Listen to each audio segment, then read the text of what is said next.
I'm with John Cottrell, and he's going to tell us how to cope as an estate agent in 2018 with overvaluing and lack of stock. John, talk to me!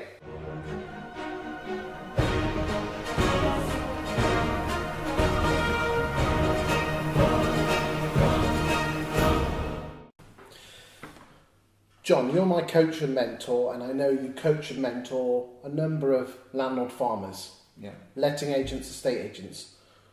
What do you think are their biggest frustrations? Biggest frustrations? I think they're different depending on whether they're estate agents or letting agents. I agree. With estate agents right now, it's the quality of the market. What's really happening? Because there's different markets that are all over the UK at the moment. Yeah, there is no one singular trend. There's people who are absolutely flying, and there's people who are absolutely dead. I know you've got some, they're mutual clients in terms of you coach them and I do farming for them. And you've got some places where there are hardly any viewings and getting sales, and then there's other locations where there's 20 viewings for every sale. Yeah. It's a mixed match. Do you think that's a frustration? Yeah, I do, and I think the market. Yeah, and I think it's one of the risks, if you like, of the estate agency model. Is if you're only present in one market, then you're captive to that market. There are defences you could deploy by being specialised. The problem is if you specialise too sharply in too narrow a geographic market, then it's just a quicker way to extinguish yourself. Well, some people specialise in the posh end, like your Fine and Country is, and having a sub-brand. That's right. And then you've obviously got the lower brands, which is your online models, trying to go for the cheapest chips. Yeah.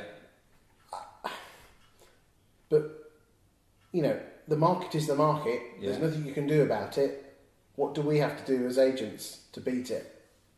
Well, first of all, it's like the old chap in the jungle with his friend when they get surprised by a lion. You remember the story? No. So the guy says, well, we better make a run for it. And he notices the bloke he's with takes his rucksack off and gets his trainers out. And the guy goes, you're not going to outrun the lion. He goes, no, but I'm going to outrun you.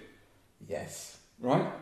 So the point is to be sure that in the number of chimney pots and all the stuff that's going on in your market. So first one, get the data. Know what's happening. Traditionally, agents have done that by ringing up their mates in the town, who are also agents at other places, most likely the chains that they came from originally when they broke away, and they talk to their buddies over a beer or whatever.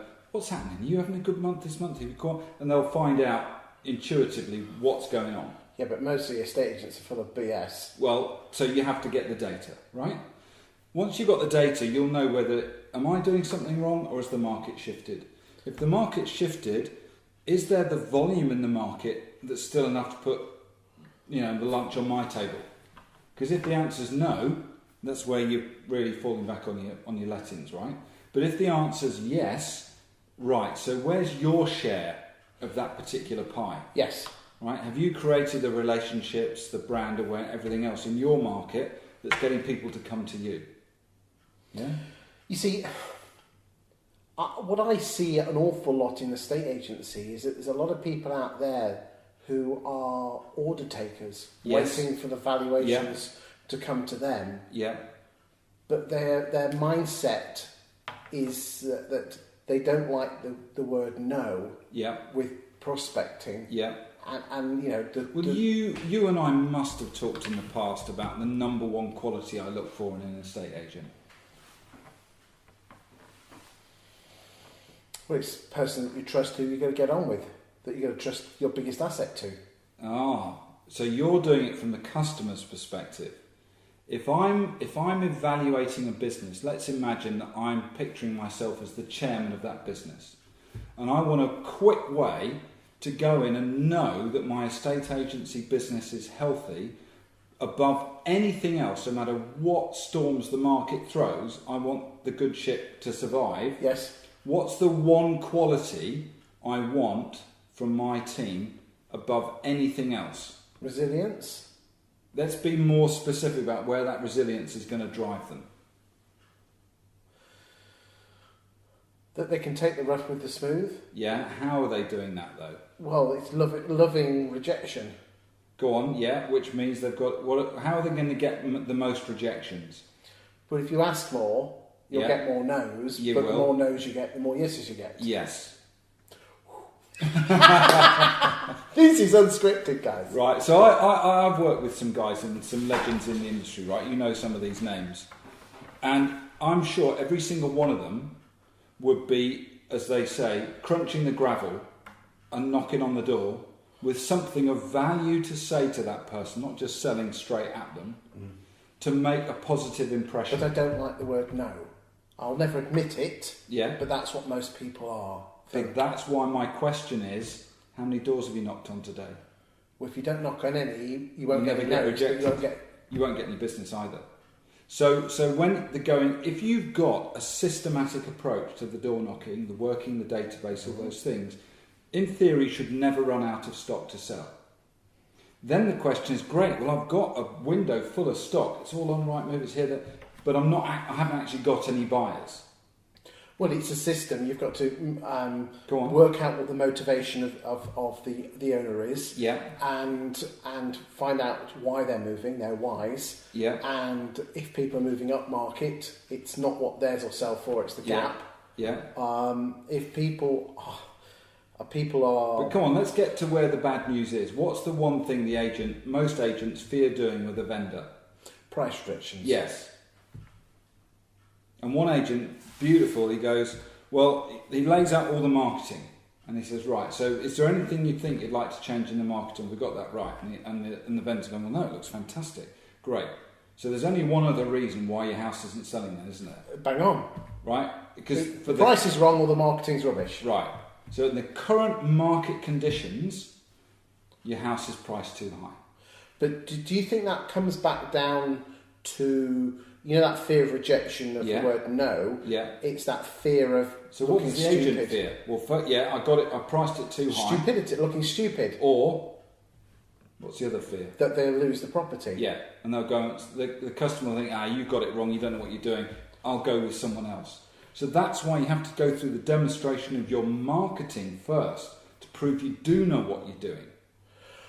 Yes, because when I was an estate agent, not so long ago, I used to have that same conversation. I used to say, right, let's go through all the variables. You can't change the location, but let's look at the photos, the Rightmove listings, even suggest changing the photographs. Right. But I like your idea of, well, is there anything you want to change? Yeah. And then you say, well, the last thing is the price. Yeah. Putting it back onto the punter. Yeah. And if the punter don't want to change the price... You're stuck. Now, the reason why that's so bad is because let's say you're doing fortnightly or maybe monthly. I think you probably should be doing fortnightly marketing reviews. But let's say you're doing them monthly. So now you've just delayed your own cash flow by a month, at least.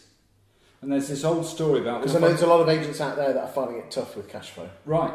So the last thing you want to do is keep property on at too high a price because you're just delaying the point at which you will actually change it to the right price. So you think agents are basically putting off the bad decisions? Yeah. But then they're putting off their own cash flow too. Do you think that's really what it comes down to? In too many cases. Fear of failure, fear of change, fear of losing the house to somebody else. And actually, if you're on the front foot, marketing is beautifully laid out.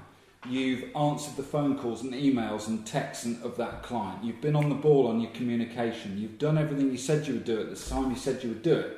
You've got the trust. Now you've got to maintain that trust with more honesty about, look, Mr. and Mrs. Smith, we've marketed your property at this price for 2 weeks now. We've had no viewings. There's only one reason for that. It's for the current market conditions. We're at too high a price point. But then agents are having to overvalue to get the business in the first place. They might, yes. That depends on your skill at the valuation as well. But then you've almost got to say, if you've got to get it overvalued to get it on the market, you've got to cover yourself by saying, well, we tried it, but we might have to do this. So this is where it bites you both ways. Because I could argue that the only reason you're overvaluing is because you're no good at valuing. You're using a trick to list the property. Trick is a strong word, John. It is. But if you think about it, what do I hear reputable agents complaining about is competitors going in and just pricing it up to try and attract the client. They say that, and again, don't quote me on this, although it is on video, is that 40-50% of house sales, somewhere around there, actually sell on the second agent. So you could almost say, Go on. let some other prat overvalue it and put it on for too much money. Yeah, go on. And then go for the kill on the second time round. Yeah, and I've had agents, very successful agents, run exactly that strategy. We never overvalue a property. We'll let them go with the idiots who won't sell it, and then we'll keep in contact with them. Keep in contact, and they'll come back to us. And then not only will we get our full fee because we haven't had to discount to get in the bun fight at the beginning, but we'll then have that property listed at the right price, the right way, the full service that we offer. We'll get a good fee and we'll sell it quickly. That's the way forward, isn't it? And that's what they've done. Brilliant. Thank you, John.